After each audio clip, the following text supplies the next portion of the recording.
Assalamualaikum warahmatullahi wabarakatuh. Halo teman-teman, bertemu lagi bersama saya Siti Fadila dari kelas PBA 4C dalam mata kuliah metode pembelajaran bahasa Arab. Saya di sini akan menyampaikan sebuah presentasi tentang metode gramatikal terjemah.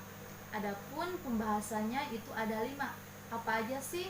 Yang pertama ada latar belakang, yang kedua landasan teori, yang ketiga karakteristik metode gramatikal, yang keempat tujuan metode gramatikal, dan yang kelima implementasi.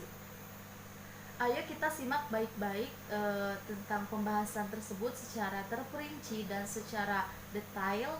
Yang pertama kita bahas tentang latar belakang kemunculan metode gramatikal dan terjemah. Metode gramatikal merupakan karya pemikiran beberapa orang sarjana Jerman, merupakan pencerminan yang tepat dari bahasa Yunani kuno dan Latin yang diajarkan selama berabad-abad.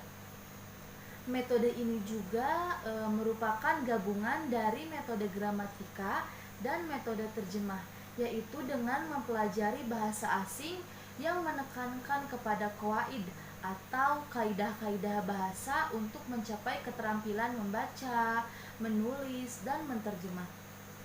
Lalu yang kedua ada landasan teori. Apa aja sih landasan teorinya? Yang pertama yaitu pengajaran bahasa, teori tradisional dan struktural. Keduanya mempunyai sudut pandang yang berbeda dari segi tata bahasa. Teori tradisional menekankan adanya suatu kata bahasa semesta atau al-qawaid al-alamiyah atau universal grammar. Yang kedua, teori struktural menekankan bahwa struktur bahasa di dunia ini tidak sama. Yang ketiga, teori tradisional memandang bahwa bahasa yang benar adalah menurut para ahli. Bahasa bukan dari penutur aslinya. Sedangkan teori struktural memandang bahasa secara deskriptif atau yang bahasa baik, yaitu bahasa yang dipakai oleh penutur aslinya. Yang ketiga yaitu ada karakteristik metode gramatikal. Apa aja sih karakteristiknya? Yang pertama yaitu ada tujuan. Tujuan mempelajari bahasa asing adalah agar mampu membaca karya sastra. Yang kedua, materi pelajaran terdiri atas buku nahwu, kamus atau daftar kata dan teks bacaan. Yang ketiga, basis pembelajaran adalah penghafalan, kaidah dan tata bahasa dan kosakata. Yang keempat yaitu peran guru aktif sebagai penyaji materi. Yang keempat ada tujuan metode gramatikal. Apa aja sih tujuan? Bagaimana tujuan metode gramatikal itu?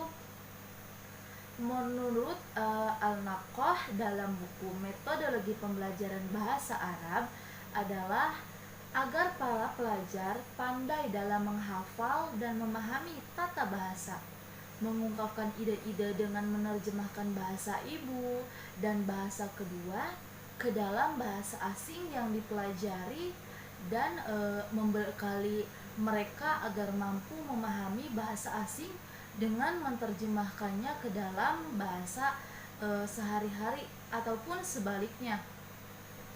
Yang selanjutnya yang kelima yaitu implementasi. Apa aja sih yang terkandung di dalam implementasi itu? Ayo kita simak baik-baik. Yang pertama yaitu ada peran guru. Guru juga sangat memiliki peran penting. Apa aja sih peran guru itu? Guru berperan aktif dalam pembelajaran materi dan menguasai gramatikal tata bahasa secara menyeluruh. Selain peran guru, peran siswa juga sangat diperlukan dalam implementasi ini. Apa aja sih peran siswa itu? Sepenting apakah?